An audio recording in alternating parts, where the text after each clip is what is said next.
Hi, salut tout le monde. Ben oui, bienvenue à l'Addendum, à ce dossier particulier sur Omerta scolaire, un film de Francis Denis.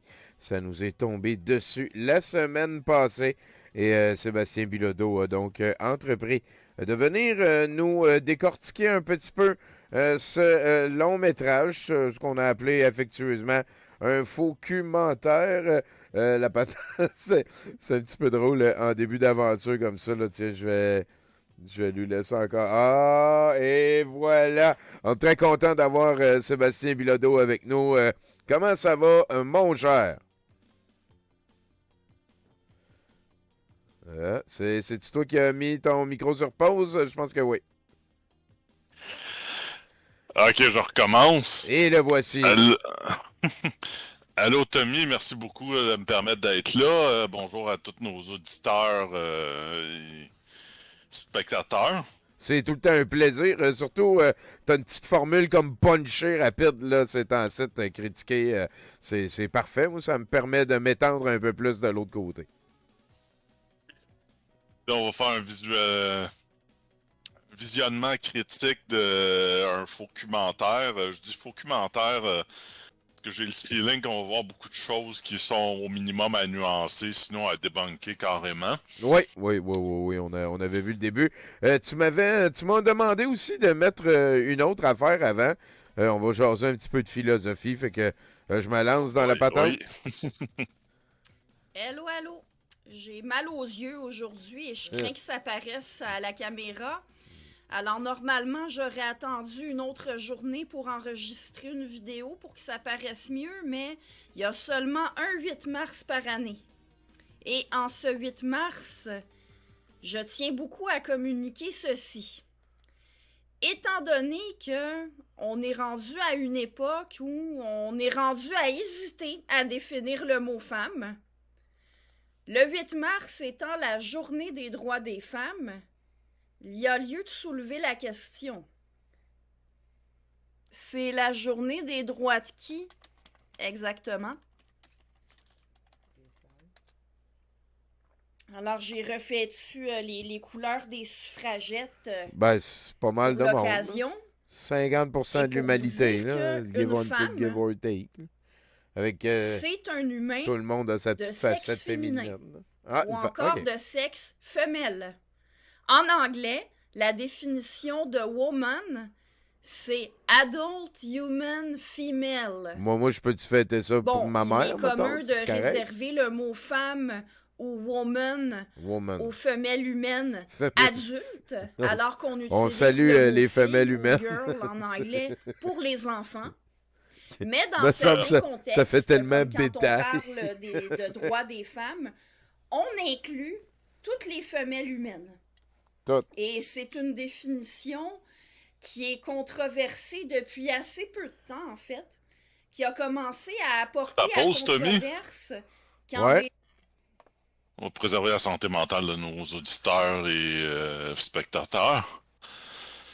En même temps, on voit qu'on rentre assez tôt dans le sujet habituel de Madame Collin, qui est la dénonciation des personnes trans, de combattre les droits et revendications des personnes trans. Ici, une personne qui se dit femme, ça doit juste être quelqu'un qui est biologiquement femelle. Ouais. Je pense que la question à 1000 pièces, c'est pourquoi ça doit être ainsi. Ouais. Puis j'ai bien hâte de voir si le reste du clip va répondre à cette question. Tu sais, pourquoi on doit à tout prix dire qu'une personne qui se dit Ouais. femme ou qu'on considère comme femme, pourquoi est-ce qu'il faut à tout prix que ce soit quelqu'un qui soit biologiquement né femelle? Ouais, ouais, ouais. Puis elle fait même aussi appel à une espèce de sagesse ancestrale éternelle qui a eu le pas depuis tout le temps, comme si il n'y avait pas de deux esprits, mettons, chez les Autochtones ou d'autres variantes dans d'autres compréhensions de l'humanité. Là. C'est assez égoïste Ouais. déjà C'est un point important ici, Tommy, parce qu'effectivement, quand on consulte l'histoire, on sait qu'en fait, la question de c'est quoi un homme, une femme, on voit en fait que dans les détails, ça change, ça fluctue énormément selon les époques et les cultures, mais bon, pas qu'on puisse compter sur Madame Collin pour apporter ce genre de nuances-là, mais... ah, Continuons donc. Dans le temps de Jésus, tout le monde mettait des Les robes. gens ont voulu inclure des humains de Comme des sexe Jedi. C'est mâle ça. dans la définition du mot femme, en prétendant que ne pas le faire était de l'exclusion.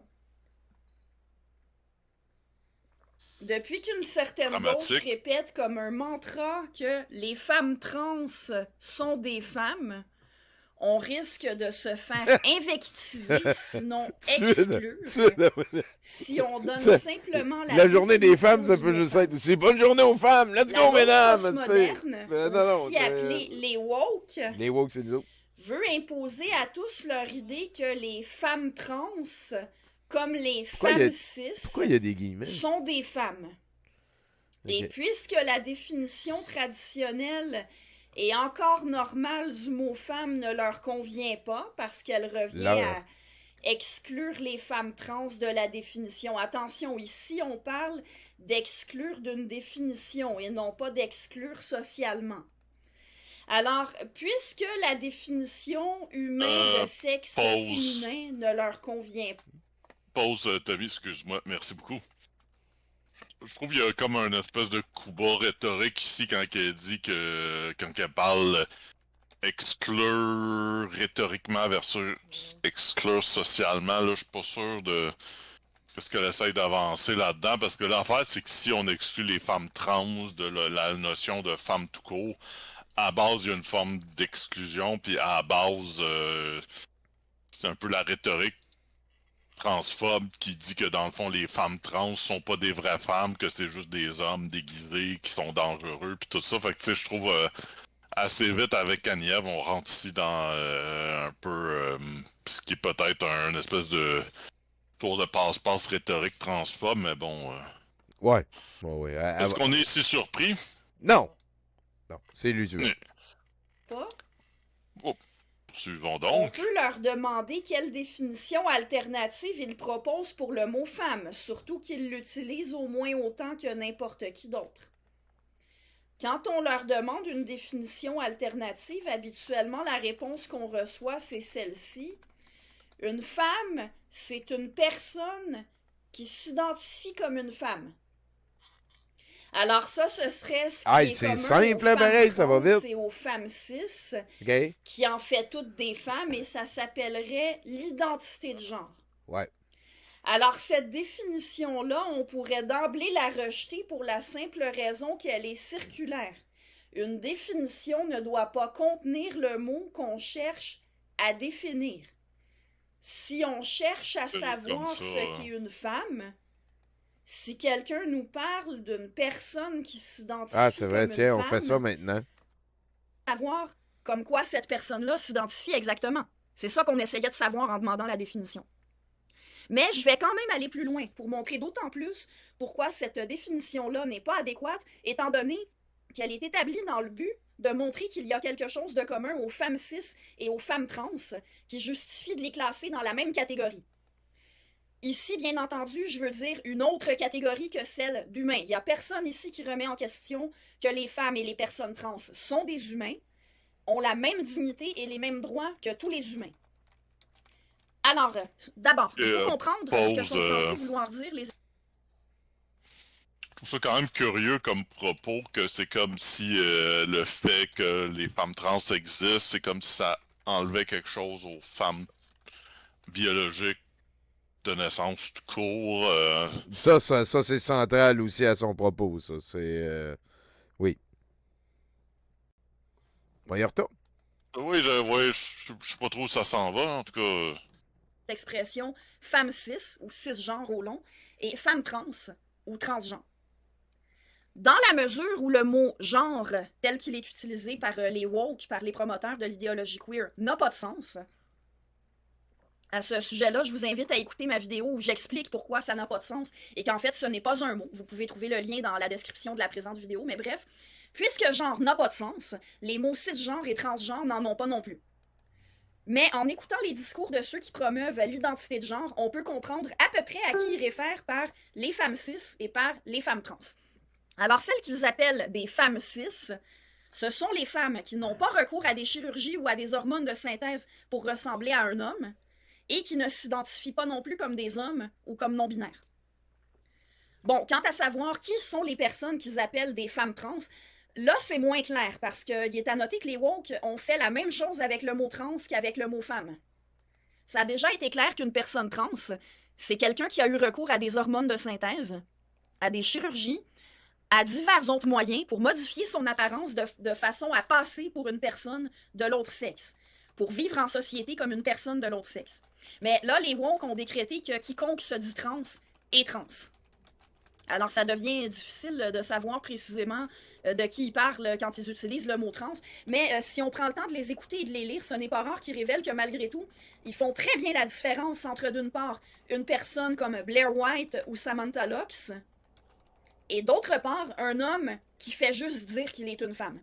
Si vous ne connaissez pas Blair White et Samantha Lux, il suffit de googler ou de chercher tout simplement leur chaîne YouTube.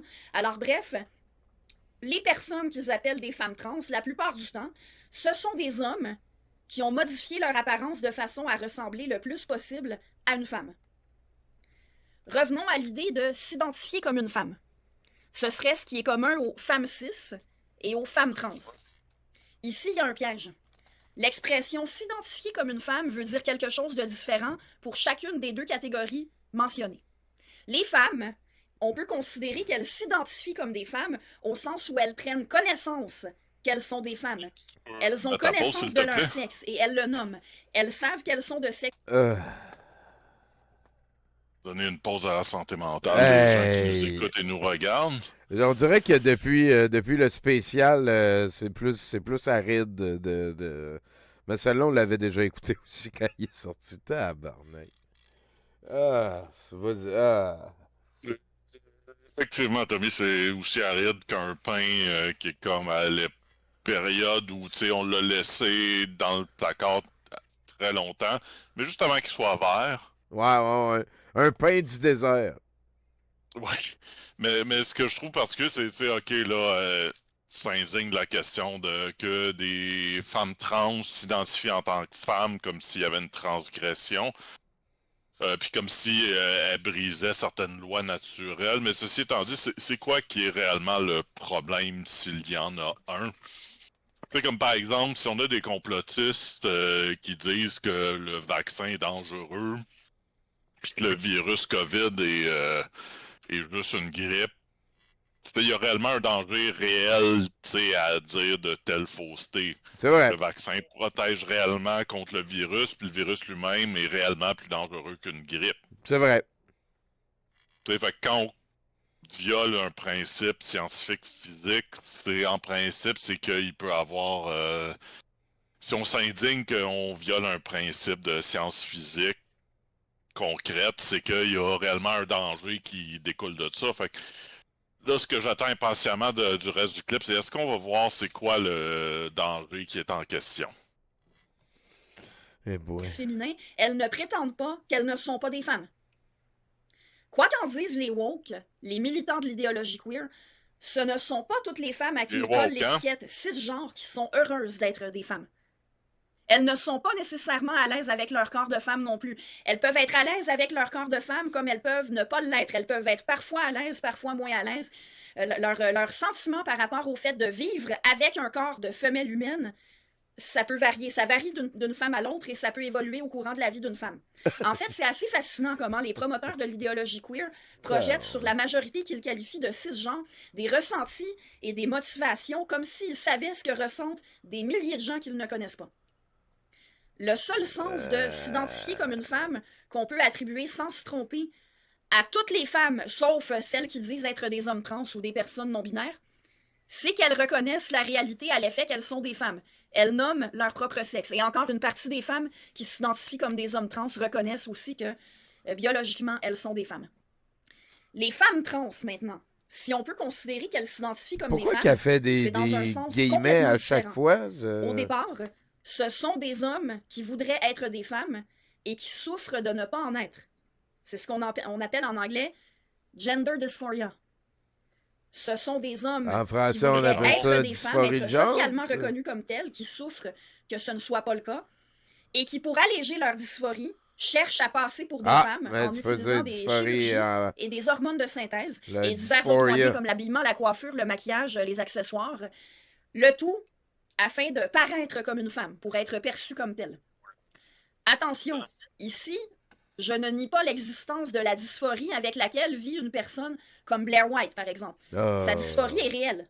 Seulement, sa dysphorie ne fait pas réellement d'elle une femme. Mais surtout, mon point principal, c'est que s'identifier comme une femme, comme le fait Blair White, ce n'est pas du tout la même chose que s'identifier comme une femme, comme le font celles que les woke appellent des femmes cis. L'identité de genre, les femmes cis et les femmes trans auraient toutes la même identité de genre, eh bien, ce serait un ressenti, l'identité de genre.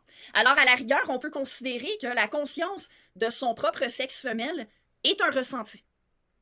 Et que le désir persistant d'être une femme et d'être perçue comme telle est aussi un ressenti. Seulement, ce sont deux ressentis différents, dont le premier peut seulement exister chez une femme, alors que le second peut seulement exister chez un homme.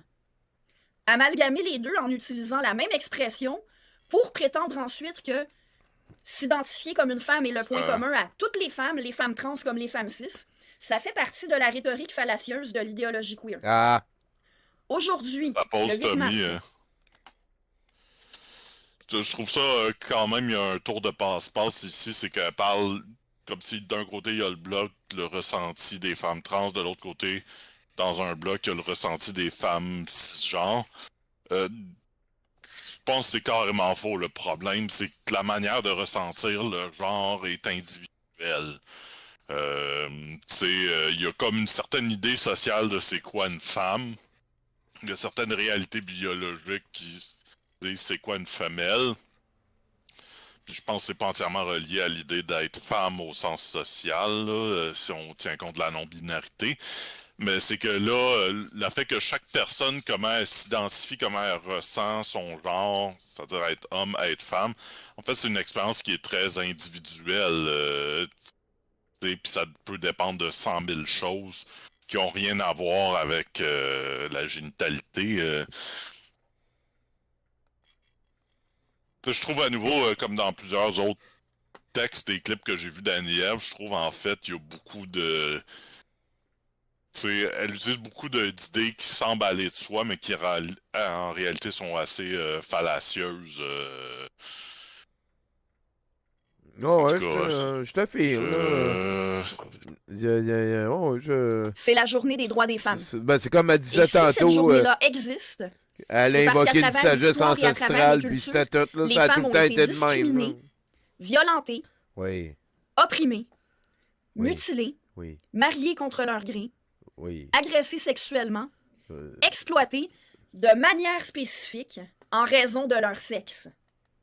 On ne vérifie à pas dire, que les femmes bref, s'identifient comme des pause, femmes. t'as mis toutes les choses qu'elle associe aux femmes. C'est des choses que vivent très concrètement la majorité des femmes transgenres. Quand on parle des questions d'agression, de violence sexuelle, d'harcèlement, d'oppression, tout court. Les femmes trans, ça explose au niveau des statistiques, le moindrement que c'est mesuré. Là. Fait que l'idée que c'est comme si on déshonore les violences subies par les femmes, historiques qui sont très réelles puis qui existent encore aujourd'hui. L'affaire, Ouais. c'est que les femmes trans vivent la même style d'affaires puis même en pire. Ouais. En tout cas. À la rigueur, ça l'aiderait de s'associer à... En tout cas, en tout cas. Femmes avant de les discriminer, de les violenter, de les opprimer sur cette base-là. Le 8 mars, c'est de ça qu'il est question. Des droits des femmes qui ont été bafoués sur la base de leur sexe. Les femmes, ce sont les êtres humains de sexe femelle. Ce n'est pas une identité qu'on se donne. C'est une réalité concrète avec laquelle on vit. Ça mérite un mot spécifique pour désigner les humains qui vivent avec cette réalité-là. Et ça mérite une journée dédiée à ces humains-là. Des journées dédiées à d'autres catégories d'êtres humains, y compris aux personnes trans. On peut très bien en avoir par ailleurs, et ça existe déjà amplement. OK. Bonne journée des femmes. Ma journée, moi les femmes. C'est... Et C'est assez crasseux son affaire parce que je veux dire, si il faut donner une journée des femmes parce que les femmes sont historiquement opprimées puis traitées comme de la boîte. Excusez mon langage. L'affaire, c'est que les femmes trans méritent le titre de femme comme les autres parce que les femmes trans vivent tout plein de choses horribles que les femmes de naissance, les femmes cisgenres vivent aussi, là. Fait que, tu sais, en tout cas, avec Anièvre, j'ai l'impression qu'à nouveau, tu sais, on fait juste pitcher un peu tout ce qu'elle peut contre les personnes trans et surtout les femmes trans, mais sans trop penser à toutes les ramifications des choses qu'elle dit, là, mais là, le clip est fini, Tommy? Oh, Dieu merci. Oui, absolument. On est rendu ici, check. Joseph Facal vous recommande notre documentaire Omerta scolaire qu'on s'en va écouter. Mardi, je remettais en question ces directives en vigueur dans nos écoles, en vertu desquelles le personnel scolaire ne doit pas dire aux parents que leur enfant mineur, s'il est âgé de 14 ans et plus, va être désigné par un prénom du sexe opposé. Fait que c'est le nouveau. Joseph. On se lance, tu me dis de peser pause une fois de temps en temps, puis tu poses des commentaires. Je tiens à dire, Tommy, un dernier détail. Je suis travailleur social, là. Je travaille surtout en intervention en santé mentale puis sur les questions de rapport de genre. Détail important, j'ai pas du tout regardé le dit documentaire, documentaire avant maintenant. Fait que... On va voir. Oh mon Dieu, qu'est-ce qui m'attend? Libre média. Moi, on l'a écouté la semaine passée. Il est pas très long, fait que ça sera pas bien redondant, je pense. Mais remarquez la technique. C'est ça que je vais remarquer.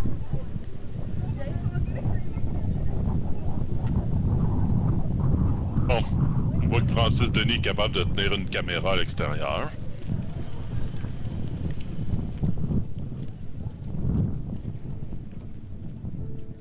Faut lui donner ses bons coups, hein?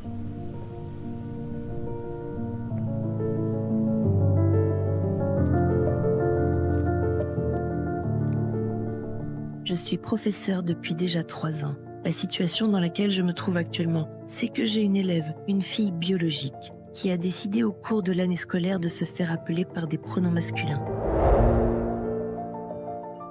Or, les parents n'étaient pas au courant de la situation et l'élève ne souhaitait pas les en informer. Une fois que l'élève en a parlé à l'école, la direction a exigé que tous ses enseignants utilisent les nouveaux pronoms en classe. On nous a donné la consigne que, dans toute communication avec les parents, nous devions essentiellement faire comme si aucun changement de pronom n'avait eu lieu. Donc, pour dissimuler le fait que nous étions en train d'amorcer une transition sociale avec cet enfant, il m'était demandé de mentir aux parents. Si j'informais les parents, je risquais d'être renvoyée. Mais j'ai pris la décision de ne pas le faire. Je refuse de traiter un enfant d'une certaine manière en classe, en l'accompagnant dans une transition sociale, tout en mentant à ses parents. Ça, je ne peux pas le faire. En tant que parent, moi, je voudrais le savoir. Mais la décision de savoir si j'allais ou non participer à ce qu'on me demandait a été extrêmement stressante. Ben là, ça, cette question-là, je comprends, Gab. Mais ça, c'est vraiment anecdotique. J'ai l'impression que l'élève aurait pu simplement être changé de classe. J'ai vraiment cette impression-là. Si c'est le bien-être de l'élève puis de l'enfant qui est important, là, en tout cas. Mais pause, Tommy. Est-ce qu'elle a dit l'enfant était en quelle année? L'enfant avec quel âge? Non. Ok. Ben, ça doit être qu'il y a plus de 14 ans. Il y a plus de 14 ans puis il y a moins de 18 ans. Ouais, parce que je tiens à dire légalement, en ce qui concerne la santé et les services sociaux, un enfant d'un ado de 14 ans et plus n'a pas besoin du consentement de ses parents pour les questions de soins, puis il n'est pas obligé, de consulter. C'est une notion importante, puis je remarque que c'est une notion légale que les transphobes souvent tassent complètement, parce que l'idée générale, c'est que à partir de 14 ans, un enfant est en âge où il peut décider lui-même de recevoir ou non des soins, ou de demander ou non des soins. T'sais, à moins qu'il y ait des preuves claires que, comme si c'était un adulte, que c'est quelqu'un qui a pas toutes ses facultés puis qui est plus en état de veiller à son propre bien-être, mais que rendu là, je tiens à dire, les conditions doivent être assez graves et assez précises, puis assez bien démontrées, là. Mais je remarque que là, à date, on parle pas du tout, là. C'est comme si c'était plus la question de cette prof-là qui est comme la pauvre qui est violée dans ses convictions, boufoufou, pleurons sur les convictions et l'authenticité de cette pauvre prof, lol. Ouais. En tout cas, continuons. Ah oui, Francis Denis. Boum. Ah, il y avait le Libre Média en gros au début, là. Ah, tu sais ça, c'est... L'eau qui... Ah, la production, putain. Ah, l'omerta. Raw. Là où ce cas-là est particulièrement important, c'est qu'on a des raisons de croire que ce n'est pas un cas isolé. C'est vraiment la pointe de l'iceberg. Je fais un appel au calme là, des deux côtés. D'un côté, on a un devoir comme société de protéger des gens qui sont dans les minorités. Et de l'autre côté, ben, je peux comprendre des parents qui sont inquiets, des citoyens qui sont inquiets. Par quelle bizarrerie systémique on en est arrivé à la situation présente? Ce qui se passe, c'est que dans un guide qui a été produit par le ministère de l'Éducation pour les établissements scolaires, donc autrement dit pour les écoles, dans ce guide-là, on dit que, en vertu de la Charte québécoise des droits et libertés de la personne et des modifications qui ont été apportées en 2016, il en résulte que l'école a l'obligation d'accepter l'identité de genre déclarée par l'élève de 14 ans et plus, de respecter cette auto-identification-là et de cacher cette information-là aux parents si c'est le souhait de l'enfant. C'est quoi les mots? C'est dès le début du primaire que les notions de genre On font partie des priorise contenus le bien de obligatoires l'enfant. du ministère de l'Éducation. Effectivement, on se retrouve avec un document que j'ai là qui s'intitule « Pour une meilleure prise en compte de la diversité sexuelle et de genre », qui est un guide à l'intention des milieux scolaires, rempli de langage de la théorie de l'identité de genre, qui va dire dans ce guide qu'un enfant de 14 ans peut demander à faire une transition sociale et il faut lui demander si l'école va vouloir va communiquer ça aux parents ou pas. Donc, il y a le document de l'Éducation nationale va prévoir que l'école puisse mentir aux parents. Comment on en est arrivé là? Ce que le guide dit, c'est que la loi dit que l'école doit respecter l'identité de genre de l'élève. Alors que la loi ne dit pas ça. C'est une interprétation. Est-ce que les parents, Jacinthe, ont raison d'être inquiets? Jacinthe. Tout le monde a raison d'avoir ses préoccupations et c'est là où il faut être à l'écoute. Les directives vont dire ils sont que tout allés changement chercher doit être accepté par le milieu commentaire scolaire, de Jacinthe. donc, transition sociale sur demande de l'enfant. Avant Bon, 14 sélectif, ans, hein? ça se fait Ouais, avec vraiment. l'accord du parent ou du tuteur. Après 14 ans, l'école doit demander s'il désire qu'on informe ses parents. Donc, il est prévu dans la politique que la possibilité de mentir aux parents. Ce que le guide dit, c'est qu'en vertu de la Charte québécoise des droits et libertés de la personne et des modifications qui ont été apportées à cette charte-là en 2016, l'école a désormais l'obligation d'accepter l'identité de genre de l'élève de 14 ans à partir du moment où elle a été déclarée et qu'elle a aussi l'obligation de cacher cette information-là aux parents dans la mesure où c'est ce que demande l'enfant. Tommy, pardon. C'est ça, le gros dessin animé pis tout, il y en aura plus ben vers la fin. On voit je pense la vibe très libertarienne, anti-État, de libre média, mais quelque chose que tous ces intervenants-là disent pas, c'est la question de maltraitance. T'sais, il parle beaucoup de droit du parent, droit du parent, droit du parent. Il insinue beaucoup que l'école peut mentir aux parents comme si c'était quelque chose de vraiment horrible. Je veux dire, c'est vrai que ça a une part un peu troublante, mais une chose critique qui est absente de leurs propos, c'est l'intérêt de l'enfant transgenre, de l'adolescent transgenre. Parce que dans le fond, c'est qu'au Québec, puis comme dans plusieurs autres régions dans le monde, il y a toutes sortes de lois que les parents sont pas entièrement libres de comment ils s'occupent de leur enfant. Il y a toutes sortes de lois liées à la maltraitance, que si par exemple un enfant arrête de se pointer à l'école a le droit d'appeler la DPJ, par exemple. Ouais. Puis je veux dire, c'est l'enfant qui a des droits, là. C'est pas le père, le parent qui a des droits de parent. C'est l'enfant qui a des droits en tant qu'enfant, là. Oui, exactement. Tu sais, c'est pas le parent qui a des droits sur son enfant. C'est ça. Puis la logique des lois qui existent sur les enfants transgenres, c'est l'idée que les parents peuvent être transphobes puis avoir des gros préjugés, puis pourraient nuire à leur enfant s'ils apprenaient que leur enfant était transgenre. Puis je tiens à dire, c'est quelque chose qui a été bien documenté, qui existe réellement, malheureusement. Puis je serais prêt à parier du vrai argent qu'on n'entendra pas parler de ça d'ici la fin du documentaire. Non, c'est ça. Non, absolument pas.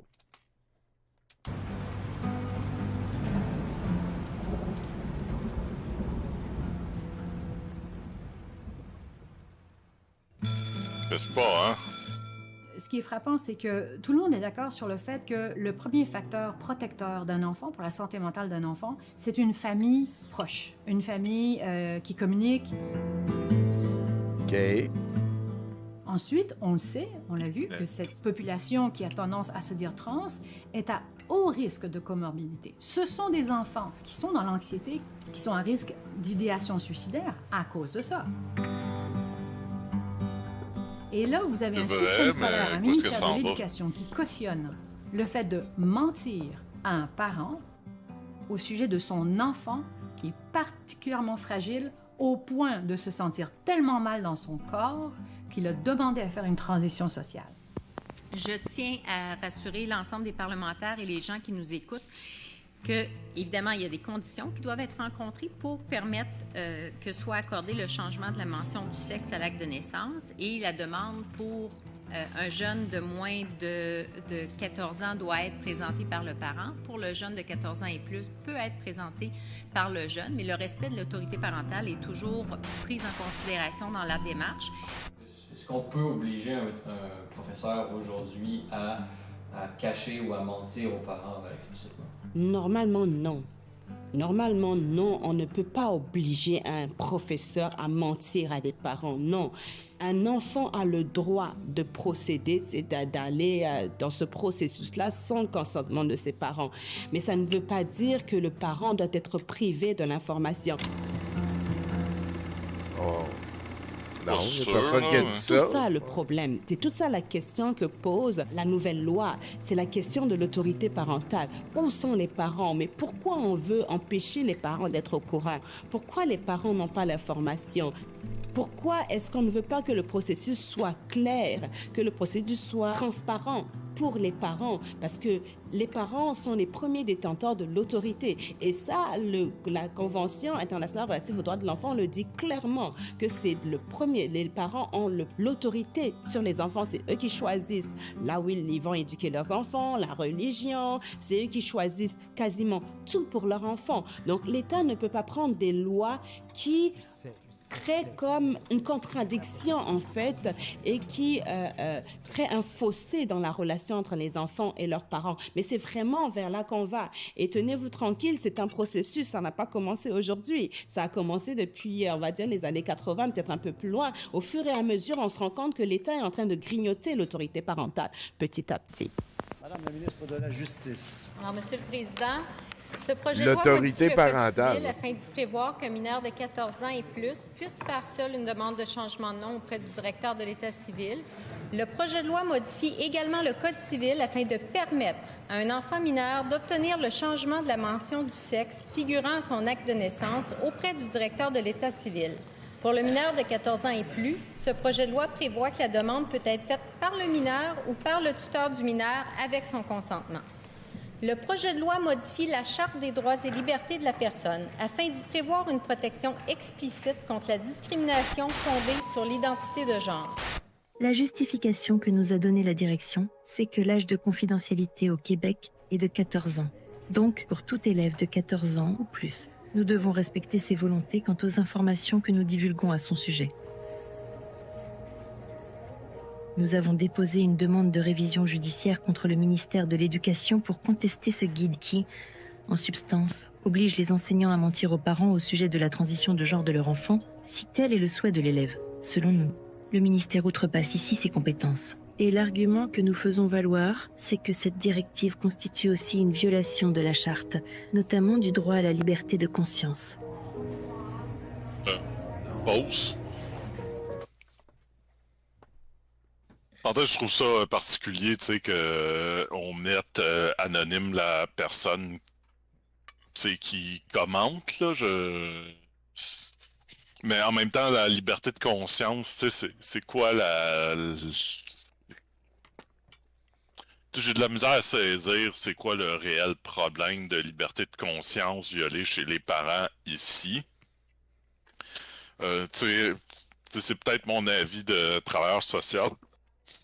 Mais ce qui prédomine, c'est l'intérêt de l'enfant, puis la question que un enfant qui est transgenre doit être protégé parce qu'il y a potentiellement des parents transphobes qui pourraient lui nuire ou essayer de lui nuire ou même carrément le rejeter s'il fait son coming out trans, malheureusement. Puis je tiens à dire, à date, il y a 0 mot là-dessus dans le documentaire. Là. Non. C'est tout le temps le bien-être des parents puis de comment que ça fait mal. Et le bien-être de la professeure. Et c'est peut-être là que mettons, la question se pose, mais ça va être d'une personne à l'autre, je pense. Pourquoi ils ne peuvent pas changer l'étudiant de classe? Là? C'est... En tout cas... Un dernier détail, j'aimerais dire là-dessus. Je trouve, à date, je me demande si à la fin de ce documentaire-là, on va pas avoir l'impression d'avoir vu une version alternative du documentaire Trans-Express fait par ah ouais, l'autre affaire Radio-Canada. L'année passée, là, ça faisait dur, ça. On y retourne. Mais ça, en fait, si je me souviens bien, ça tourne beaucoup autour de... C'est une objection de conscience. Sur la base du fait qu'on force l'enseignante à mentir, on brime aussi sa liberté d'expression dans la mesure où non seulement on contraint son discours, mais c'est pour le bénéfice de l'enfant. Dire là-dessus, une information poursuivons. Qui est importante pour les parents dont elle a la responsabilité.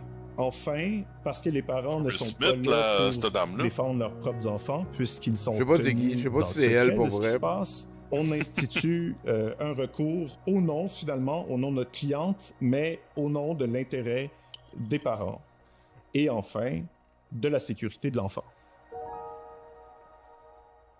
Sur la question du consentement des enfants, le droit international ne prévoit pas de règles universelles sur cette question-là. Elle laisse la liberté aux États de décider de l'âge du consentement qui leur convient selon les réalités nationales.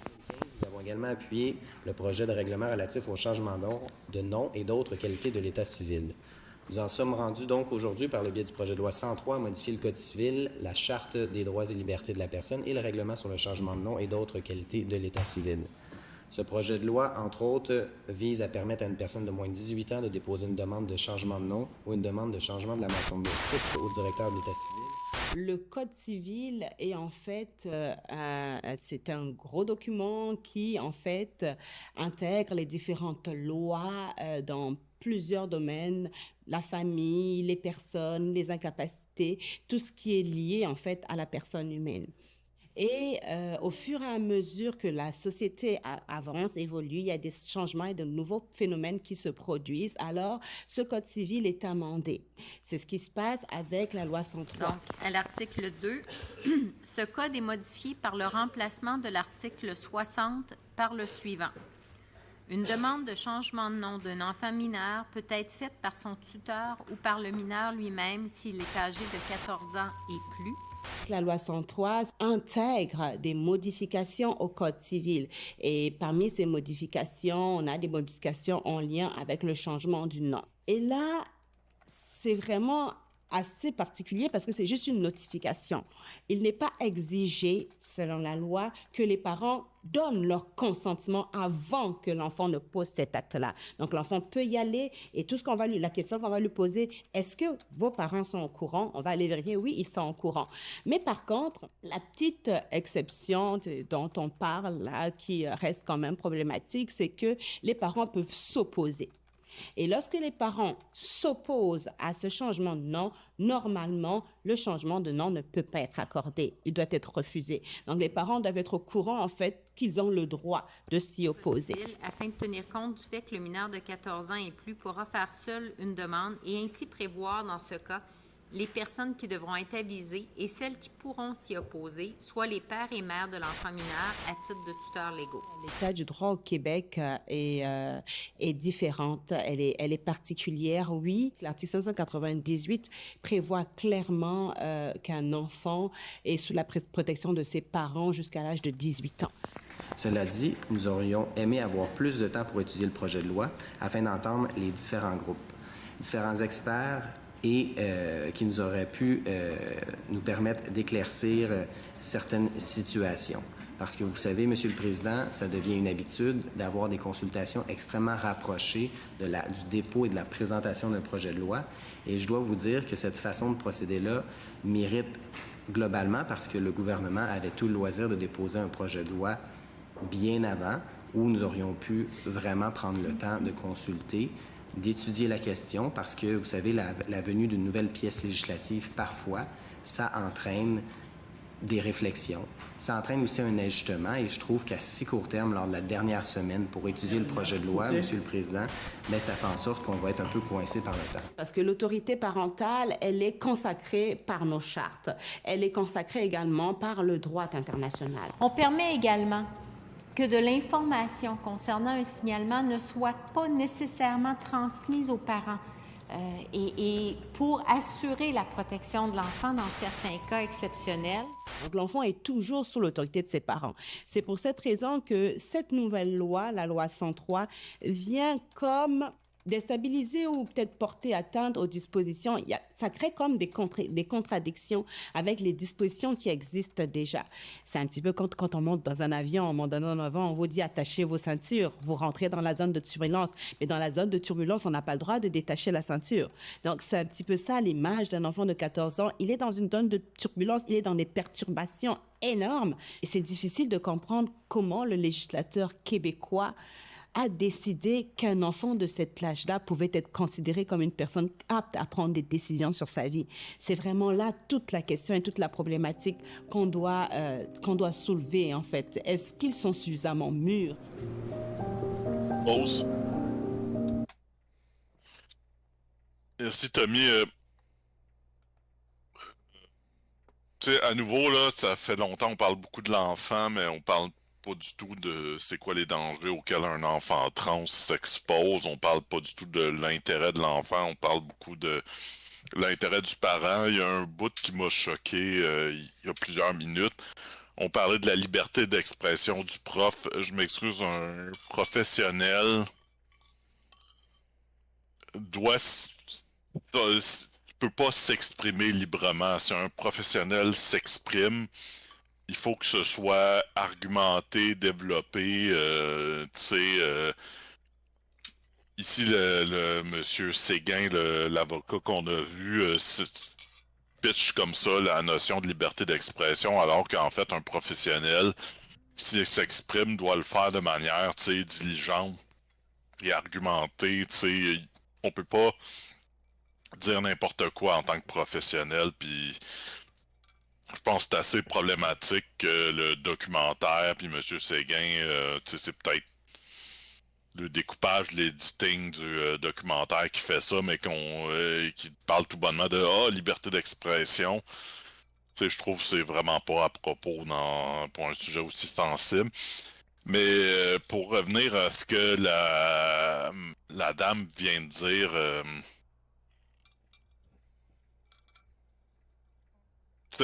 Elle dit tout bonnement que l'enfant est trop jeune pour décider de ses soins, décider des choses.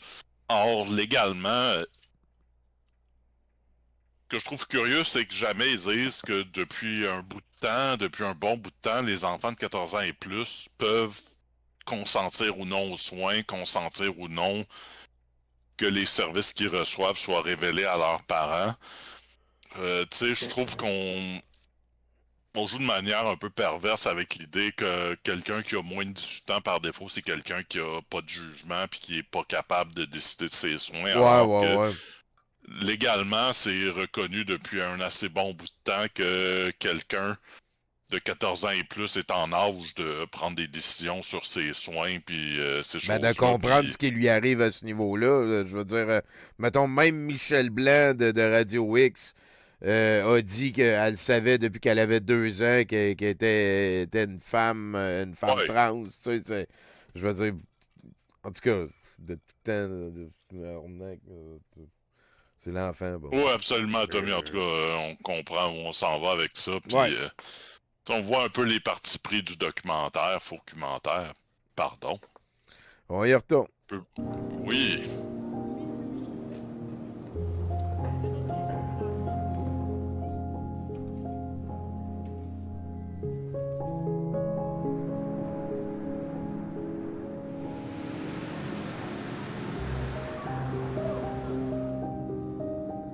J'avais déjà cette conviction personnelle. Je ne voulais pas mentir aux parents. Mon administration m'a alors recommandé de consulter une intervenante sociale spécialisée en questions de genre et de transition. Mais cette intervenante s'est révélée extrêmement biaisée en faveur de l'affirmation du genre à tout prix. Elle m'a dit qu'il n'y avait aucun effet secondaire négatif lié à une transition de genre, même en cas de transition médicale ou hormonale. Que tout était entièrement réversible à 100%. Et que toute personne qui choisissait de transitionner devait forcément être très sérieuse dans sa démarche, puisque c'est un processus douloureux. Donc, selon elle, ça devait forcément être la bonne décision. Station Champ de Mars. Faire une transition sociale, c'est une forme d'intervention psychologique. Et en tant qu'école, nous ne sommes pas les mieux placés pour déterminer ce qui est le plus sain pour un enfant. Aucun autre expert n'est impliqué dans ces décisions. C'est simplement un enfant qui prend, seul, une décision très sérieuse concernant sa propre santé. Et nous, en tant qu'institution scolaire, nous l'accompagnons sur cette voie, sans même consulter ses parents.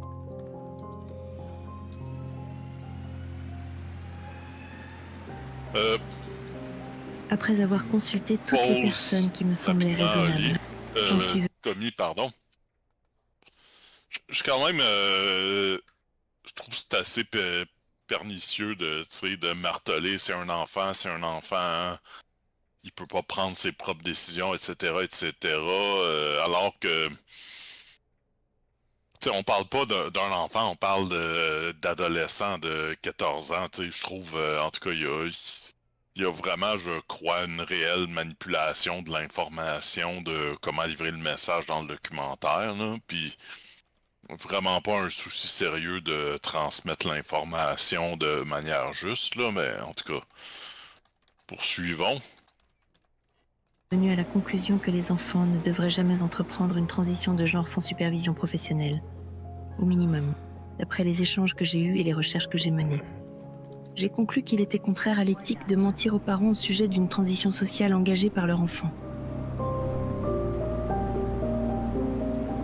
La théorie du genre en tant que telle a surtout une conséquence dans le système d'éducation parce que c'est l'école de pensée à laquelle le ministère de l'Éducation et même le gouvernement a manifestement décidé d'accorder son crédit. Maintenant, dans le nouveau cours Culture et citoyenneté québécoise, qui est un cours du primaire au secondaire au Québec, tous les niveaux, on va enseigner maintenant que le sexe n'est plus une catégorie biologique, c'est une catégorie sociale.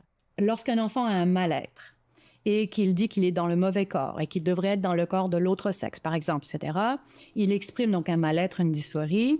Et si le monde adulte valide cette dysphorie par une transition sociale en disant « Oui, ma petite chouette, t'es un petit garçon finalement » ou « Ben oui, toi, t'es une petite fille », on risque de fixer la dysphorie chez l'enfant. Un enfant qui dit qu'il est de l'autre sexe, on peut lui dire « Tu peux t'habiller comme tu veux, tu peux faire ce que tu veux, tu peux... Qu'est-ce qui t'attire dans l'autre sexe? Jouer au camion, te mettre... Parfait, aucun problème. Justement, on veut briser les stéréotypes. Mais il faut expliquer à un enfant. Toutes tes cellules sont sexuées, tu seras de ce sexe toute ta vie. de la naissance à la mort. Maintenant, ça ne veut pas dire que tu dois choisir un métier ou te maquiller ou pas te maquiller, ou te faire une coupe de cheveux ou pas. Ça c'est très régressif. La transition sociale, je pense que c'est quelque chose qu'il faut vraiment revoir, qui malheureusement existe dans le système scolaire québécois, que le RÉSI va demander formellement au ministère de l'Éducation de revoir, parce que ça nous semble être un premier acte médical.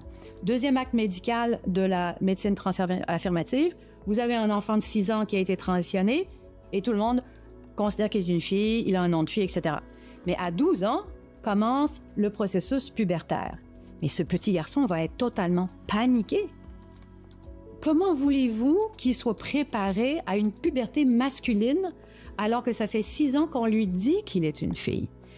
D'où les attaques de panique, d'où les demandes de bloqueurs de puberté. Et les études longitudinales qu'on a vont tendre à prouver que les enfants qui sont dits non conformes au genre, qui disent qu'ils ont une incongruence, qui disent qu'ils sont des filles et des garçons, qui grandissent si on ne les transitionne pas, si on ne fait pas de médecine transaffirmative, on les laisse se développer, explorer leur orientation sexuelle, explorer leur corps, explorer leurs relations, etc., deviennent en très, très grande majorité des adultes homosexuels, à peu près dans l'ordre de 80%. Donc, tout ça tendrait à nous prouver que on est mieux de ne pas... Madame Athéna Davis, je tiens à dire, le Jupon dépasse ici, c'est une des militantes pour les droits des femmes du Québec, qui est un groupuscule qui est surtout qui prend surtout position contre les droits des personnes trans. Plusieurs faussetés qui a dit la question que, dans le fond, les femmes trans seraient surtout des hommes homosexuels qui ont juste comme accepté d'être gays. Je sais que c'est la thèse d'un intellectuel américain, nom de famille Blanchard, je me souviens plus du prénom.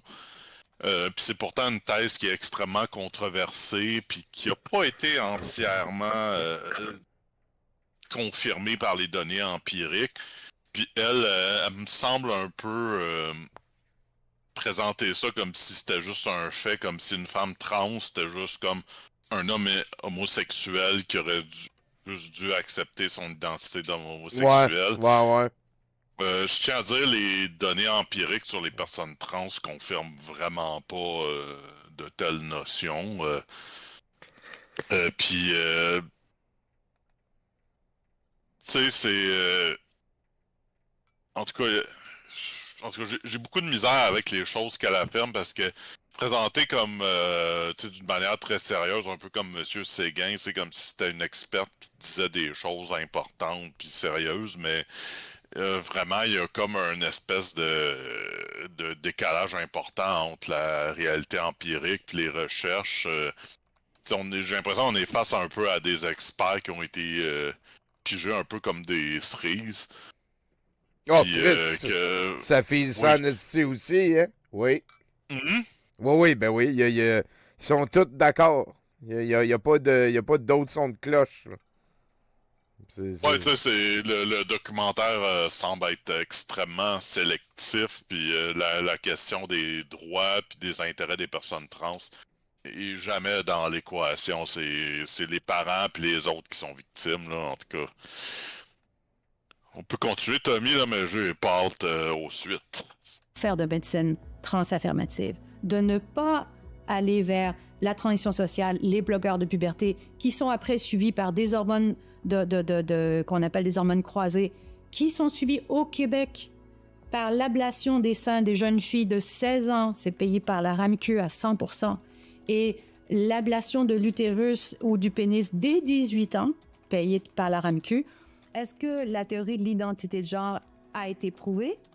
Il n'y a pas d'évidence scientifique derrière cette théorie. C'est une théorie qui est nuisible pour nos enfants. De là à imposer le dogme de l'identité de genre, ça, c'est un gros, gros problème. C'est un fait que ce dogme est déjà présent dans nos institutions scolaires.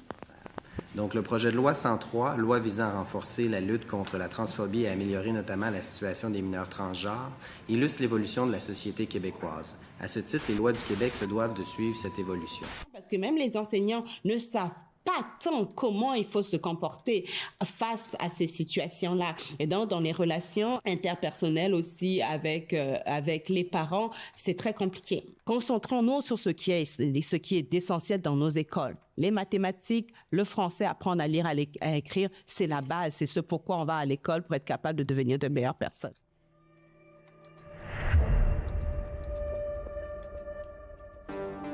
Le transgenrisme est donc une idéologie à partir du moment où donc il y a un dogme, c'est-à-dire que finalement les individus qui tombent dans cette idéologie-là se définissent plus en fonction de leur sexe mais en fonction de leur genre, c'est-à-dire c'est une étiquette sociale et finalement on va se mettre à définir ce qui est un homme et ce qui est une femme et donc le sexe finalement n'existe plus. En général, on a 70% de filles et de femmes. Voilà, c'est vraiment ce profil-là. Et donc, ces jeunes filles et ces femmes développent en général une dysphorie de genre d'apparition rapide. C'est ça qui a été théorisé par le docteur Lisa Littman, qui décrit le fait que finalement, quelques semaines, quelques mois, ces jeunes femmes vont se mettre à ressentir des symptômes de la dysphorie de genre. Et pourquoi est-ce qu'elle parle de contagion sociale ? Parce que ces jeunes femmes, en fait, sont exposées à du contenu pro-trans sur les réseaux sociaux, à l'école parfois aussi, en fait par une sorte d'effet de mode, parce que le transgenrisme est présenté comme quelque chose qui vous rend cool, enfin vous devenez tout d'un coup très populaire lorsque vous faites votre coming out trans, tout ça, puis on vous présente aussi voilà, le fait que c'est super cool parce que vous allez avoir accès à une nouvelle communauté, donc finalement ça va vous donner un rôle social, en fait vous allez trouver des nouveaux amis entre guillemets, Et donc les filles et les femmes sont beaucoup plus sensibles à ça, peut-être parce qu'elles sont plus empathiques, peut-être parce qu'elles ont davantage tendance à répondre par des mécanismes de validation. C'est vrai que souvent le transgenrisme est présenté comme un mouvement de personnes opprimées, et c'est vrai, les personnes trans sont des personnes en souffrance, voilà. Il ne faut pas considérer que c'est qu'un mouvement du peuple qui vient du bas, finalement c'est... on considère, c'est ce qu'on décrit dans notre livre, c'est une idéologie qui est propulsée par la crème du capitalisme. Ok, pause Tommy. Hey, check l'image. Check l'image. Oh boy, hein? Ah! Oh boy, Madame Stern, deux choses importantes. Je sais que le livre de Madame Stern puis beaucoup de ses prises de position ont été très critiquées en France et autour de la France, parce que dans le fond, un problème avec Madame Stern, c'est que c'est quelqu'un dans le fond qui reproduit des thèses de l'extrême droite française. Fait que, je trouve déjà là qu'on la présente comme une experte dans ce documentaire-là. C'est un peu, c'est sulfureux, c'est problématique. Mais aussi la question de... Elle amène un peu l'idée de la contagion sociale. L'idée que dans le fond, si on entend parler des personnes trans, c'est juste parce que des gens en parleraient, ce serait comme une mode, puis que ça paraîtrait cool. Fait que des jeunes attraperaient ça, puis ils diraient « Ok, je vais virer trans moi aussi ». Puis le gros problème avec cette idée-là, c'est que c'est carrément du complotisme pur et dur. C'est que les données empiriques montrent assez clairement que les personnes trans, en fait, c'est pas par contagion sociale qu'ils sont devenus trans, et ils sentaient être trans longtemps avant d'être exposés à du contenu qui parlait de la notion d'identité trans. Fait que c'est comme on est vraiment... ça revient un peu à la pseudo-notion théorique frauduleuse de Littman, qui parlait de dysphorie de genre comme étant quelque chose qui pouvait être juste transmis socialement. Là. Ouais. Tu sais, qui a été d'ailleurs défendu sans sens critique dans le documentaire Trans Express par Radio-Canada. Fait que tu sais qu'elle amène ça tout bonnement comme ça, sans que ce soit mentionné que c'est une notion qui est en réalité frauduleuse puis qui est pas du tout documenté par les recherches empiriques. Parce que, parenthèse, c'est important, les recherches empiriques disent en général que les personnes qui font une transition de genre, la grande majorité se sentent beaucoup mieux après. Les gens qui font marche arrière sont très minoritaires, puis je pense que c'est leur droit de faire marche arrière. On parle pas de ça, là, on questionne pas ça. Mais je tiens aussi à dire, la démarche de faire une transition de genre, une transition sociale, c'est aussi une transition qui reste assez lourde, puis douloureuse, puis compliquée dans le temps, puis dans les ressources aussi. C'est pas du tout une niaiserie qui se fait en un claquement de doigts sans inconfort, là, en tout cas. Effectivement. Mais anyway, Tommy, merci de ton écoute. On va continuer d'écouter ce documentaire. On a déjà fait la moitié. On a déjà fait la moitié. Faire une transition sociale, c'est une forme d'intervention psychologique. Et en tant qu'école, nous ne sommes pas les mieux placés pour déterminer ce qui est le plus sain pour un enfant. Aucun autre expert n'est impliqué dans ces décisions. C'est simplement un enfant qui prend, seul, une décision très sérieuse concernant sa propre santé. Et nous, en tant qu'institution scolaire, nous l'accompagnons sur cette voie, sans même consulter ses parents. Mais la contagion sociale, elle existe surtout chez les jeunes filles. Elle est bien documentée à travers l'histoire. On a des jeunes filles qui s'influencent. La contagion sociale. C'est clair, c'est qu'il y a une organisation les jeunes filles qui se dit médicale, qui s'appelle la WPATH. Cette association-là milite depuis des années pour que les gouvernements utilisent leurs directives de soins pour ce qu'ils appellent les gens de la diversité de genre, etc., etc. C'est que lorsque nous écrivons au ministère de l'Éducation, on nous répond « Nous, on suit la WPATH ». Ah, je sais qu'est-ce qui s'en vient. WPATH is huge. And so there's branches everywhere, but the most concerning thing about WPATH is... Imagine qu'il faut aller à Berlin pour trouver pour cherry-piquer un spécialiste qui dit ce qu'on aime. You realize this is not at all well-evidenced research. The data is still not there, and frankly, I think, do we need any more proof that the data is not there? We know it. And they call it as standards of care. However, they don't really adhere to what would be universally acknowledged to what is the standards of care, and that is arguably creating more problems than it's resolving. Thinking that they're not in the right body, there were people sanctioned to go ahead and begin processes on children that are irreversible. Yeah, I think it's so awful that lots of people didn't believe really that it was happening, because they thought if that's happening, then we kind of can't trust lots of things in society. And they're right, it is awful.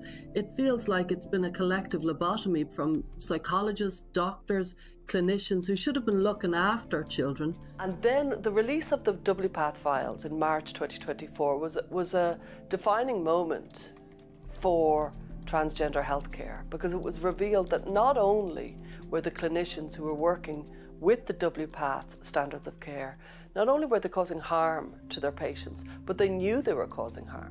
Without a doubt, they know these children do not have the ability to give informed consent because they don't understand it. But WPATH are aware of this. They're aware that it's not working out. You know, for example, some of these young people are not happy in the future and regret their choices, but they are also continuing to use them in the full knowledge that this isn't working. They're not interested in improving their health care for these people, and instead what they're trying to do is promote an idea that an identity-based medical transition is completely and utterly up to the individual, and that frankly doctors, surgeons, psychotherapists and psychologists and every other clinician, school teachers, parents, they are all demoted into the position of facilitators. Is it ever ethical to induce things like infertility, anorgasmia, osteoporosis, and other side effects that may not even be well known in a previously healthy patient? I believe that educators and policymakers need to understand that WPATH is an ideological organisation that has been discredited. It's no longer reliable. It was once. very kind of involved in the research, but that hasn't been the case for decades now. This is not a reliable organization, and you will be in danger of using shoddy information that is verifiably inaccurate. Fait que là, excuse-moi, là, c'est moi qui pèse... à pause, Tommy. Fait que là, eux autres sont allés en Irlande pour parler à une personne qui est contre le WIPAT, là, le WIPAT. Tandis qu'il y a comme des milliers de spécialistes dans le WIPAT, mais il n'y a personne de ces spécialistes-là qui a été consulté. Elle aurait pu parler... N'est-ce pas, hein, Tommy? Tu peux pas être plus biaisé que ça, là. Mais tu sais, pour une mise en contexte critique, Francis Denis s'est pas donné la peine de donner, le tabarnak. Oh mon Dieu, excusez mon langage. C'est que la femme qu'on entend parler, je crois que c'est psychologue en Irlande.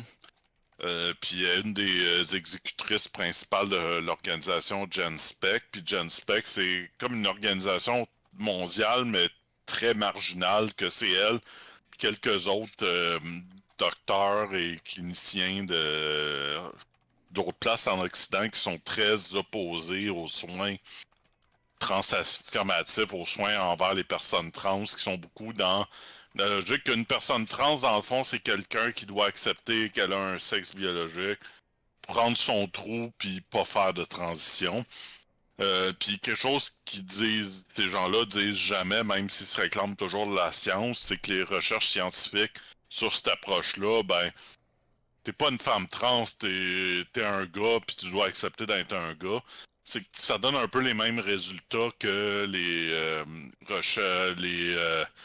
approches de transition puis de les thérapies de conversion sur les personnes homosexuelles. Ouais.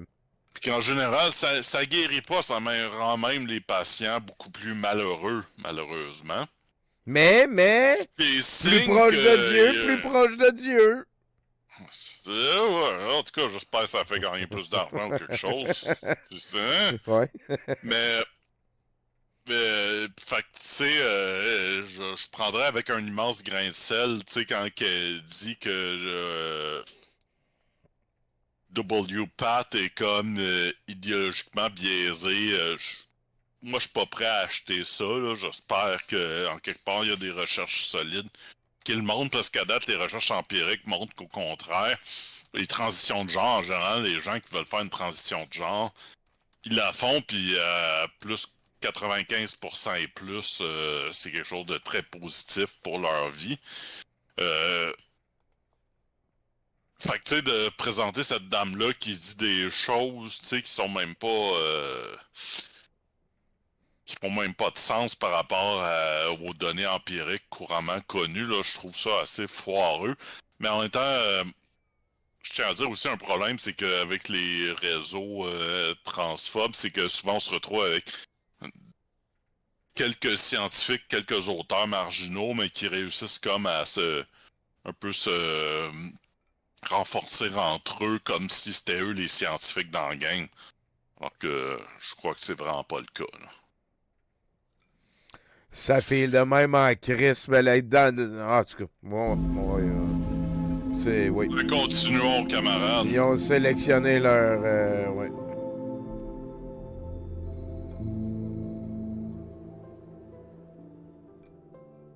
Car ici, Laurie J'ai donc Smith. partagé toutes ces informations avec la direction, avec le responsable de l'établissement. C'est la première fois qu'on la l'établissement. voit physiquement. Il m'a essentiellement répondu. Merci d'avoir participé à cette réflexion, mais nous devons tout de même appliquer les directives.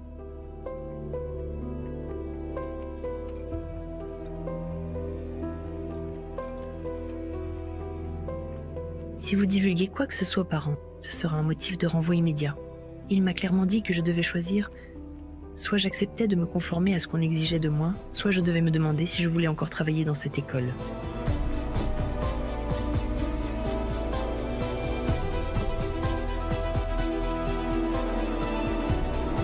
On n'a pas dit un crisse de mots sur l'intérêt de l'enfant trans concerné là-dedans. Hein?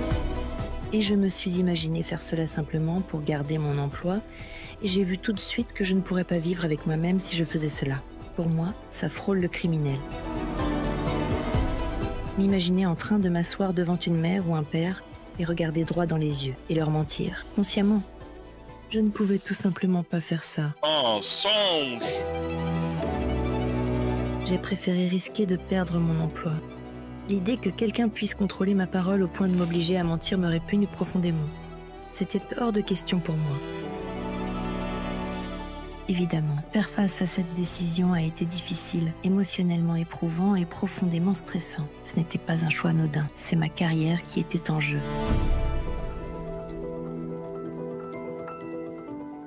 Donc la goutte qui faisait déborder le vase pour ma cliente, c'est qu'on l'obligeait à mentir aux parents.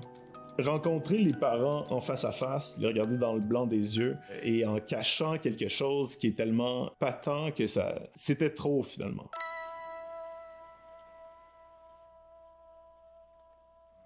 Bien sûr que la question des personnes immigrantes, ou à tout le moins les non-citoyens, relève encore un défi. La conséquence, c'est qu'ils sont privés de la protection de leurs parents. Comme changer de sexe, ce n'est pas une petite décision, c'est une décision qui est extrêmement grave. Tu sais. Commencer déjà à prendre des bloqueurs de puberté et puis aller dans tout le processus qui suit sans le consentement des parents, ce sont des décisions graves. Changer de nom également, c'est une implication pour le reste de sa vie. Ce sont des décisions qui sont graves, mais toutes ces décisions peuvent être prises sans le consentement des parents, alors que le parent, le père et la mère ont vraiment la mission de protéger les enfants. On a l'impression que nos enfants sont abandonnés à eux-mêmes parce qu'en fait, l'État, effectivement, Place Maspo, pour Facal, ce qu'on voit là, c'est enfin des vraies affaires et de la bonne info. En sachant qu'ils sont en réalité des enfants. Aujourd'hui, mais des personnes aussi immigrantes qui peuvent des fois avoir, qui sont trans, qui peuvent aussi avoir des défis. C'est une question que ma collègue d'Hochelaga Maisonneuve avait notamment soulevée. Beaucoup de mauvais clichés dans ce que la dame vient de dire. Évidemment, là, bon. En tant que parent, je voudrais savoir ce qui se passe avec mon enfant. Et tous les parents à qui j'ai parlé ressentent la même chose. Ben, t'as juste à pas être un assaut la situation avec. actuelle est en train de briser le lien de confiance entre les parents et les enseignants. On l'a vu récemment avec les protestations entourant certains contenus en classe. On nous informe après coup, votre enfant a suivi un atelier ou un cours. La dénomination est très très différente sur la sexualité. Il y a toujours aussi la menace qui vient avec. Votre enfant doit le suivre, sinon, de par la LIP, la loi sur l'instruction publique, vous seriez passible. Donc il y a toujours la petite menace qui va avec. Donc moi, à chaque fois, je suis surprise. Et après, on nous dit, n'hésitez pas à parler avec eux, etc. C'est comme si ils nous mettaient devant le fait accompli. Donc voilà, votre enfant a fait face à ça, débrouillez-vous avec. Et comment on demande à des enfants de parler de choses aussi intimes devant des étrangers? Je trouve ça inacceptable. Même dès la maternelle, on disait c'est normal que vous puissiez pas vous reconnaître garçon, même si vous êtes... c'est des discussions. Vous dites ça n'arrive pas à l'école avant le secondaire, ces discussions-là. Bien, si vous regardez le tableau des résumés des thèmes, la programmation préscolaire, on parle des parties du corps, on parle de comment exprimer des besoins, des sentiments, on parle de la naissance. D'ailleurs, au secondaire, c'est encore plus dangereux, parce que c'est ce qu'on dit à ma fille. Tu peux prendre ta décision toute seule, tu es grande maintenant. C'est-à-dire que tu n'as pas à prévenir tes parents. Si tu ne veux pas, tu ne les préviens pas. Et moi, je trouve ça dangereux. D'ailleurs, c'est ce que j'ai dit à ma fille. Je lui ai dit, s'ils pensaient à ton intérêt, ils vont te dire, ça c'est un sujet important, va parler avec tes parents. Un jeune de 13 ans, est-ce qu'il est assez mature pour prendre certaines décisions? Bien sûr que non. Mais pour le moment, ce qui est sur la table, c'est des enfants. Nous en sommes heureux à Québec solidaire. Nous voulons nous assurer aussi que les articles qui sont dans ce projet de loi-là permettent réellement aux enfants, d'ici la fin de la semaine, de recevoir le message de leur parlementaire qu'on reconnaît qui ils sont. Les parents ne sont pas informés de l'existence de cette règle-là, puisqu'ils ne sont pas informés du fait que dans une situation pareille, l'information va leur risque de leur être caché. Je vois pas comment la relation de confiance entre les parents et, de façon générale, les enseignants peut se maintenir.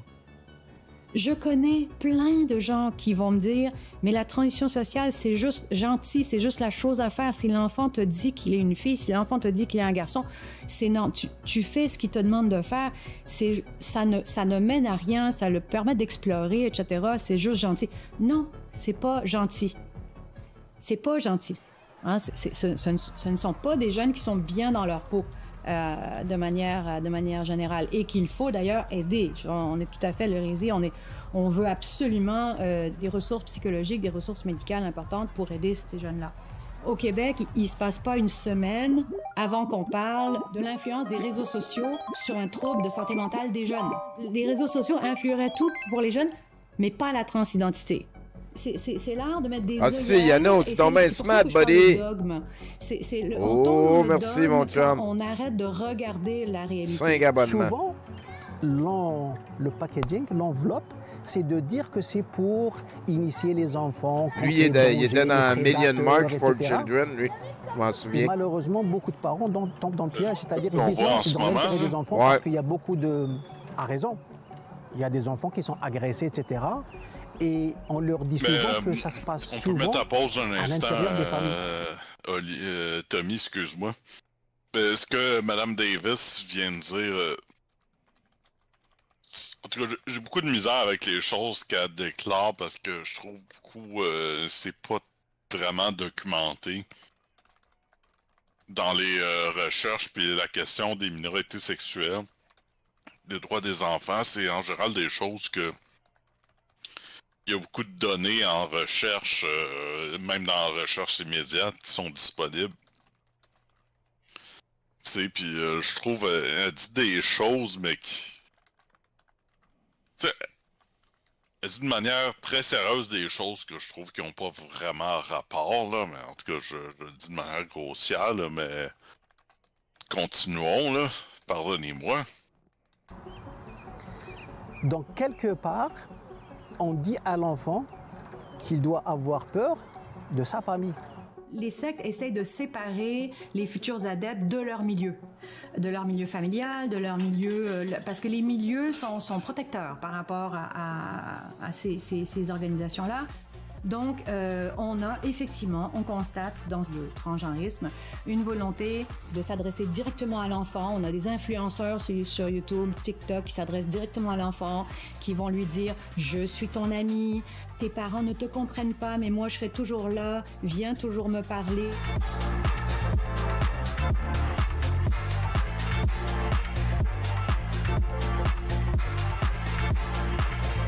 Ça démontre à l'enfant le fait que ses les parents peuvent être ne très sont transphobes. peut-être pas des bonnes personnes pour lui, que c'est l'école qui va le protéger. Que ça démontre à un enfant qu'il a peut-être besoin d'être protégé de ses parents. Ça nie complètement la responsabilité fondamentale qu'ont les parents vis-à-vis des enfants. Ben, c'est peut-être une bonne raison, là.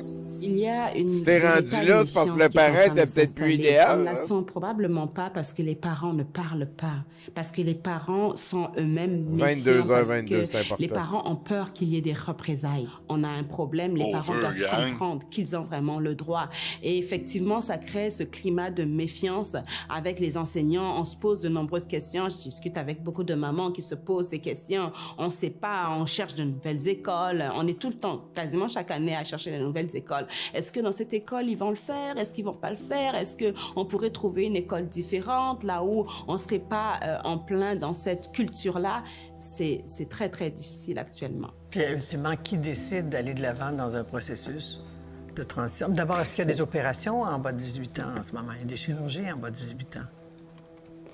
Il y a une chirurgie qui est permise, c'est la chirurgie de mastectomie à partir de 16 ans au Québec.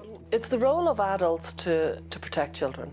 That's our job. If you're involved working with children or making policies around children, that's our primary job. Since this trans phenomenon has taken off, and there's a very high number of trans-identified children in schools, a lot of teachers and policymakers and principals, they feel at sea. They feel that they don't really understand it because it's a new issue. However, there've been new issues that have arrived in schools before. For example, anorexia arrived. Schools didn't know how to handle it. Self-harm arrived. Bulimia arrived. These were all new issues, and schools navigated these challenges. It's been very difficult, but they navigate them. So I would advise parents, principals, teachers, policymakers to take the very same approach as they would take the arrival of any new form of distress, which is to go slowly and to go carefully, but also to be brave enough to realise that if there is a kind of a push to make impulsive or reckless decisions, that everybody who knows anything about teenagers and children know that reckless, impulsive decisions rarely work out well for children. You have to go slowly and carefully if they're vulnerable. And so going carefully and cautiously and slowly is very likely to be the appropriate path. Ok, pause. J'ai beaucoup de problèmes avec ce qu'elle vient de déclarer parce qu'elle présente la question des services aux personnes transgenres comme si c'était quelque chose de très impulsif et mal documenté, alors qu'en réalité, il y a réellement de la documentation sur les personnes transgenres, puis il y a réellement des recherches historiques, sociologiques importantes sur les personnes transgenres puis leur santé qui valident les approches actuelles. Je trouve on est vraiment dans ce qui me semble être une forme assez perverse de militantisme qui se donne des apparats de... Absolument. De neutralité, là. Ouais. Ah oui, je suis d'accord. Moi aussi, je file de même, là. Je tiens à dire, cette psychologue-là, j'oublie son nom, son organisme, c'est comme un organisme mondial qui lutte contre les droits trans, mais que le nombre de personnes qui adhèrent, de scientifiques officiellement affiliés à son organisation, c'est très, très marginal. Ouais. Je suis pas le premier surpris de ce que tu viens de m'expliquer là, mettons. Eh ben, hein? Ouais. Combien qui reste, Tommy, à tout ça? Ouais, une petite dizaine de minutes. Nous vaincrons. My name is Erin Friday. I'm a licensed attorney. I am a co-lead of Our Duty. I'm a mother of a daughter who used to think that she was a boy. The school hid it from me. And this is what this bill is going to tell all teachers to do, to hide it from the parents. I got involved in fighting against gender ideology when my daughter informed me that she was actually a boy, and that was in 2020. She was 13 years old. What I did was I started to research as much information as I could about transgenderism in adolescence, and I quickly learned a term called rapid onset gender dysphoria, which fit my daughter because she never had any type of gender incongruence as a child. She was very girly, and then suddenly she said she's a boy. So I knew that this was false. Then, over the course of the first year, I really had to concentrate on saving my daughter because she got extremely depressed when she took on this identity. Oh, elle est excellente, Cosmo. I had to focus on her. So once I stabilized her, then I decided that I couldn't remain silent. I didn't want this to happen to any other family. Bill gives preferential treatment for providers willing to be like Mengele. Removal of women's ovaries to treat mental health issues used to be the rage. Lobotomies, too. Today, we are removing body parts, adding fake ones to cure a mental health issue. Gender dysphoria, or worse, support a sexual fetish. About 9 school boards passed what is called a parental notification ils ont policy. été obligés d'aller en Irlande puis aux States aussi pour trouver des Karen assez fâchées. Asking to be called a different name or use different pronouns, use a different bathroom, or be accommodated in their trans identity. So it didn't say that they couldn't do it. All it said was notify the parents. Because as a parent of a formerly trans-identified child, I know that the sooner that the parent learns about this gender confusion, the easier it is to return the child back to biological reality. I wrote the parental notification policies. I wrote the majority of them. They all deal with whether a school is participating in the social transition of a child. So when a child asks the school to change their name, when a child asks the school to call them different names or accommodate them by permitting them to use different bathrooms or a different sports team, it does not cover where a teacher hears that a child is transgender. There's no notification requirement whatsoever. It's only if the school participates in the social transition, which is a psychosocial medical intervention for the child. Some teachers also filed lawsuits saying that they did not want to lie to parents, and these were winning. So we have 7 lawsuits going on in California, and the parents and the teachers were winning. So the legislature got angry, and they got nervous. Now, most people think that then translates into a requirement that teachers must lie to parents, but that's not what that bill does. What it does is it says school boards can't force teachers to reveal the trans identity of a child. So teachers can still tell.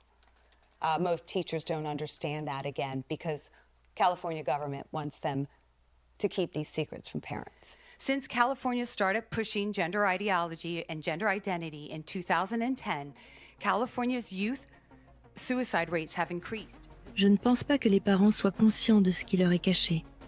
Je pense qu'ils s'attendent à ce que les enseignants soient honnêtes avec eux au sujet de leur enfant.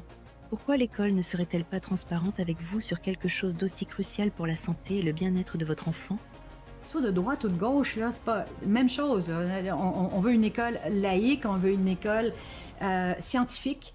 L'école doit être un milieu protégé où on protège les enfants de toute influence dogmatique. Il y a certains parents quand même qui ont Sauf les miennes! Que c'était un danger pour leurs enfants, malgré le fait Elle, que c'est une des idoles de Annie Eve, d'ailleurs, elles Stern. sont pas encore partout. C'est-à-dire qu'il y a quelques livres qui ont été publiés sur le sujet. Pour les raisons qu'on connaît. Avec de l'enfant transgenre de Céline Masson et Caroline Eliachep. Il y a notre livre avec Dora Muto, donc Transmania. Bon, quelques autres livres de niche, mais finalement, l'information en France, elle est en train de devenir grand public, mais c'est encore récent. Mais souvent, on reste toujours dans le... Il s'agit d'un cours obligatoire du ministère, votre enfant doit le suivre, sinon. Donc c'est des menaces à peine voilées. Et s'il s'agit d'une personne qui ne connaît pas la loi ou qui ne connaît pas la LIP, la loi sur l'instruction publique, etc., elle va avoir peur. Elle va dire oui, parce qu'on va retirer l'enfant, va y avoir des conséquences.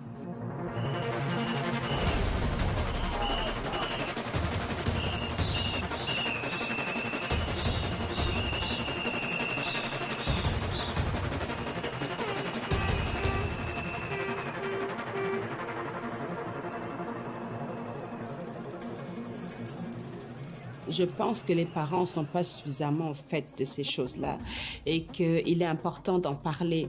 Il est surtout important de rappeler aux parents qu'ils ont des droits.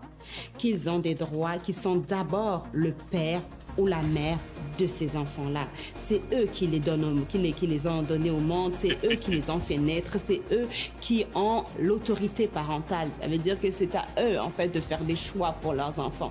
Que le gouvernement ne peut pas venir nous imposer des choses qui vont à l'encontre de notre façon de voir la vie, de notre façon de voir l'univers. We're going to continue the fight, and ultimately, we are going to win, because the state is not the parents of our children. And if the United States or any country is going to take that position, it's not a democracy. We're just at the very beginning. Oh boy. The biggest lesson I learned in what I do is that one voice can make a huge difference. Courage begets courage. You don't have to have a law degree to be an advocate for your children. You just need to have the will. We have parents all over the country showing up at school board meetings. And being their child's first bully. Parents need to know everything that's going on at that school. They need to request records. They need to walk those classrooms, Chantage see what books are affectif, on là, those hein? shelves. And if they are uncomfortable with anything that they see, they need to raise their voices.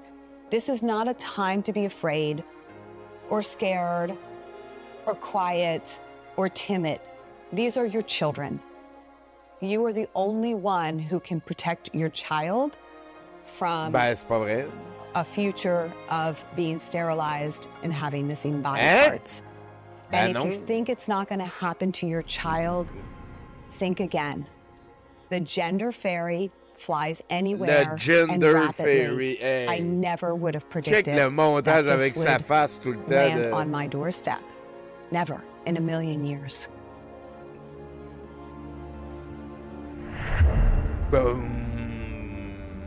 Ah ben, on est dit, c'est pas très surprenant que Libre Média pondu cette chute-là, hein? Ouais. 4 minutes. Il reste 3 minutes, en fait. Très Dieu intéressé. merci. C'est sûr, je la réécouterai plus jamais. Dieu merci.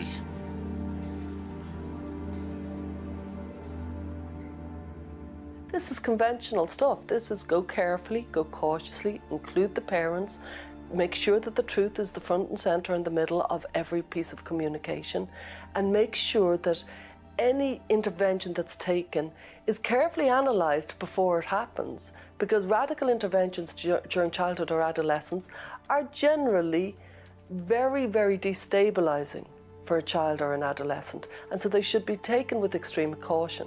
Moi, ce que je conseillerais aux parents, c'est déjà de s'informer correctement sur le sujet, c'est-à-dire de se rendre compte de ce que leurs enfants regardent sur les réseaux sociaux, parce que si leurs enfants ont TikTok, Instagram, ils sont nécessairement déjà tombés sur des contenus d'influenceurs trans.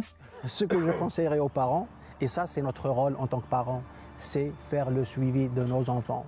Et ne pas hésiter à aller voir l'enseignante, à aller voir la direction, pour justement avoir des explications sur leur rôle. Tant que tu fais la chose dans le respect, c'est ton rôle en tant que parent. Dire la vérité, Ben il là, faut pas mentir demander aux des enfants, par exemple, il ne explications faut aux pas dire parents, qu'on peut tu changer de sais. sexe. C'est impossible de changer de sexe.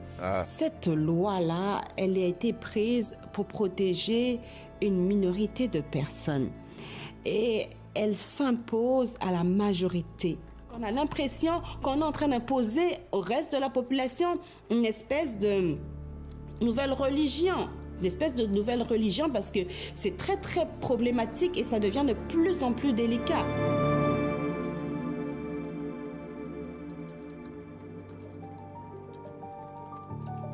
Oh mon Dieu.